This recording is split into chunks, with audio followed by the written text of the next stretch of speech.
Keep that applause going for your next school. Make some noise for Papatoetoe High School.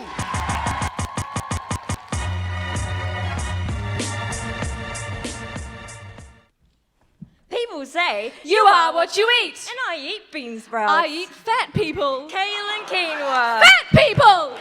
People say, A moment on the lips, a lifetime on the hips. Well, that's bullshit. How else are we supposed to survive? People say, real men like curves, only dogs go for bones. I would rather date someone Someone loyal loyal. over someone who values me just for my body. A teacher once asked me if I was anorexic. I simply said no. He then said, well, you look like it. I'd never really given it much thought. No child my age would, right? I was 8. When I was 12, I was told that I was too fat by a boy equally as fat as me. He said boys were allowed to be fat, but girls weren't. Now my friends grab my cheeks and call me chubby. Now my friends grab my wrists and call me lanky. They also compliment my thigh thighs. gap. I never really thought about it. What I did think about was how uncomfortable I felt with people staring at my crotch. No one should be subjected to what others think of their body. I can't help but feel a little paranoid when receiving these compliments. I mean, I'd like to gain a couple of kilos, not to get rid of the gap between my legs, but to feel confident about myself. I didn't consider myself thick or curvy or even fat.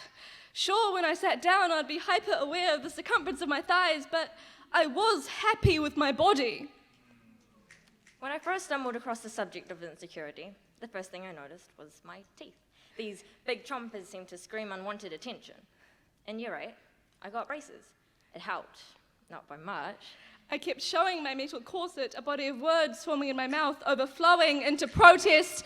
Nevertheless, when I was bullied, the tongue-in-cheek remarks got to me just as the orthodontic bills got to my parents.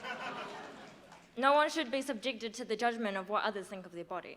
Saying you're skinny is just the same as saying you're fat. After all, these words are only adjectives, not insults.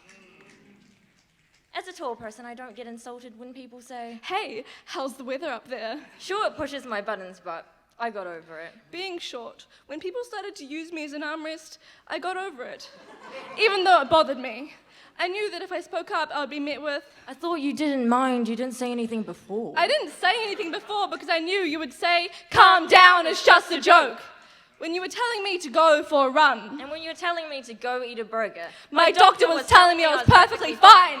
Because what's important to you is my physical appearance, not my physical health or mental health. My body is not a piece of art for you to gaze upon. My body is made to be lived in. When you were beating me with sticks of verbal abuse, all I could think was, I'm glad I have the extra cushioning.